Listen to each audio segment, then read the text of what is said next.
So you got that new PlayStation 5, Xbox Series X, and you've got headsets that have optical out, or you're using some sort of routing and you're using optical out, and you're like, how am I going to fit this into my system? Um, we can walk you through that in just a second.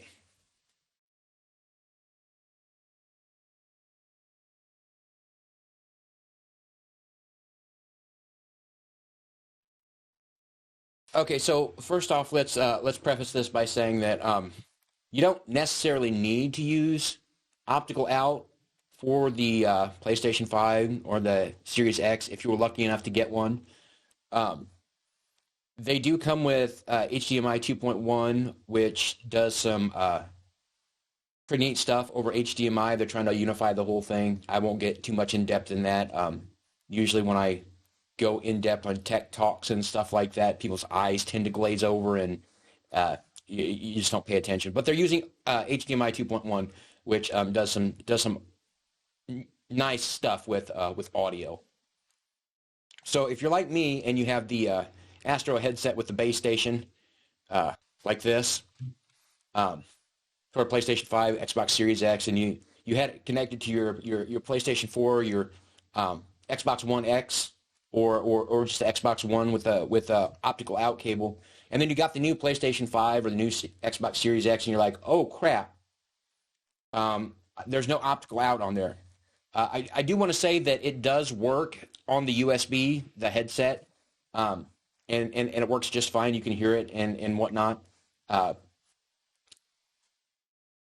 Audio over USB has come a long way, but it's still not there compared to like HDMI and optical out. So, and if you're using some sort of routing, optical out is something that you need. If you're using like a Go XLR and you have a console hooked up to it, the best way to hook that up, the previous generation with the PlayStation and the PlayStation 4 and the Xbox One, taking it from the optical out into like something like a Go XLR or something like that, was the best way to do it. Mine specifically was routed into the Go XLR, or it was actually into the base station of the Astro headset, because it's got an in and an output optical. It went into that and then out through the Go XLR, and it routes everything back to my headset. It's a weird setup. PlayStation 5, when I got it, I'm like, okay, so how am I going to route this? Crap, I can't. I can put everything to my headset. I can hook that up there. The base station does hook up with the PlayStation 5. More than likely, it hooks up to Xbox Series X.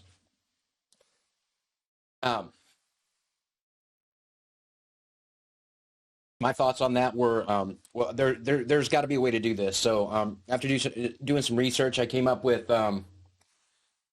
something that I ordered multiple of, because the first ones that I used were just like they sucked and they were just not good. Anyway, I came up with two options after buying stuff and then sending it back, buying stuff, sending it back, buying stuff and sending it back. Came up with something like this, and I got two of them. I got two of them for a reason. These things right here, and I'll put them up on the screen. But they are HDMI and audio input, or HDMI inputs to outputs. You multiple inputs that you can put in and route them all through one output, one HDMI output. I use this. This is going to come in handy, but I'll go ahead and put these up on the screen and show you what it is. But as you can see from the screen, I've got my PlayStation up here. One neat little feature is you can switch between HDMI and with the remote. So we're gonna flip this over to one. Over to one, and it should go to my. Everything's routed through a Elgato capture card, but here's one of them, and we'll go ahead and get this to the desktop. Okay, so we're going to take a look at the first one here. So flipping through the pictures, got this. This is probably the best one. So you've got two HDMI outs, so you can take it one into a capture card, one into a monitor, just in case you want that feed to not go through or your capture card, whatever capture card you're using. You have 4 HDMI ins, so you have 4 different devices that you could put in. Here's the part that I was looking for, these optical outs. You have 2 optical outs right here. Not entirely sure why you would need 2 of them unless you had like 2 different audio routing or mixers. You could do that. And then you have two jacks right here for like headsets and stuff like that. Anyway, this one does 4K at 30. It'll do 1080p. I've done it on my computer up to, I'm able to see my 240 hertz. The bottleneck I get is with my capture card can't do that.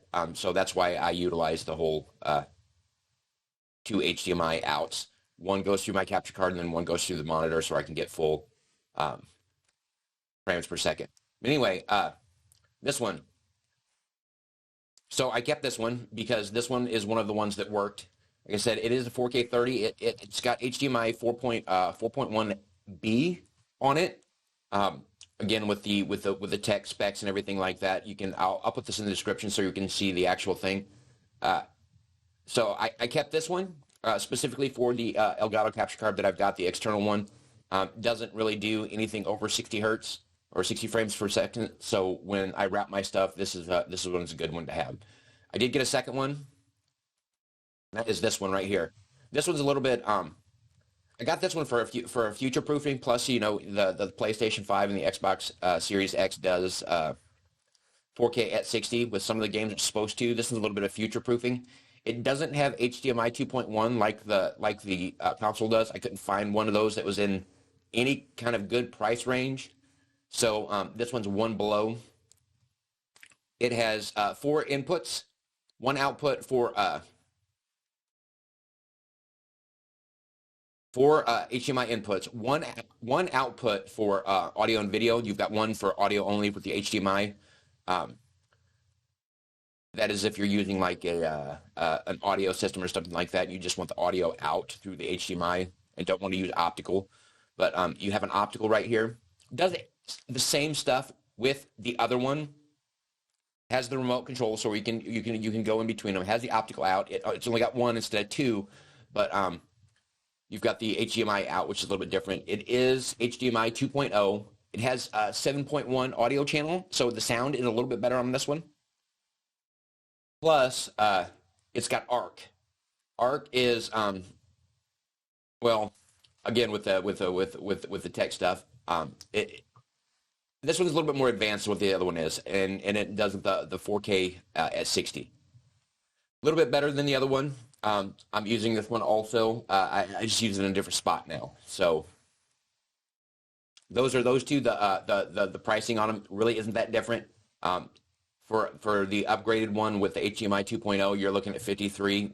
At the time that I bought them, they were 53, and then 49. So there's that.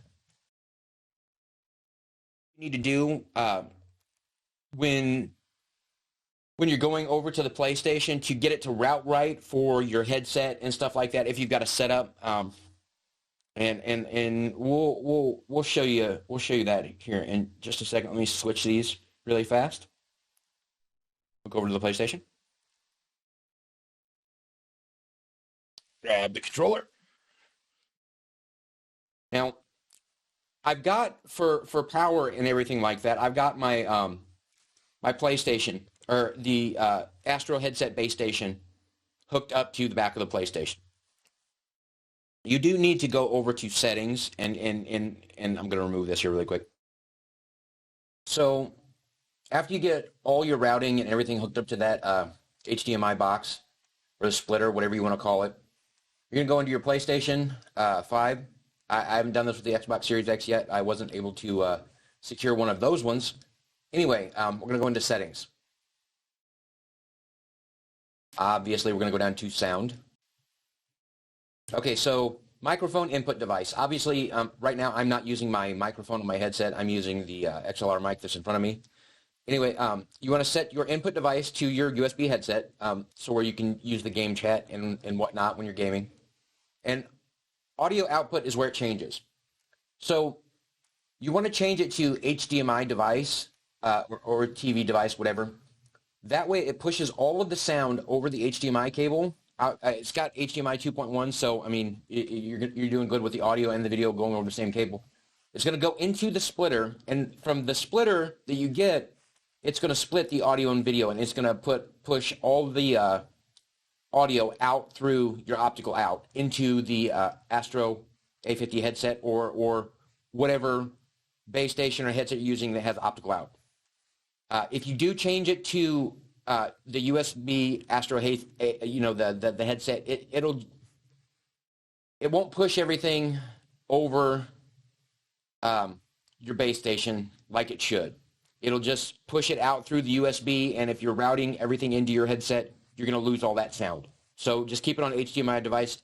It does all of the stuff it needs to do. You can chat with it, you can hear it, and then you have the added ability of, if you've got a audio router or a mixer or whatever coming into that ASTRO base station, you can hear it all in your headset, and you can control it through your audio router. So there is that. Easy. You can go down here and all this stuff you can leave the same. So again, wanted to show you guys my solution. I was having some issues with getting all this stuff to work when I got the PlayStation 5. Thought I'd share the solution with you guys, and if you have any questions, as always, leave them in the comment sections. I answer the questions as I see them come in, usually rather quickly. So if you have any questions, feel free to leave that in the comment sections, and we'll talk to you next time.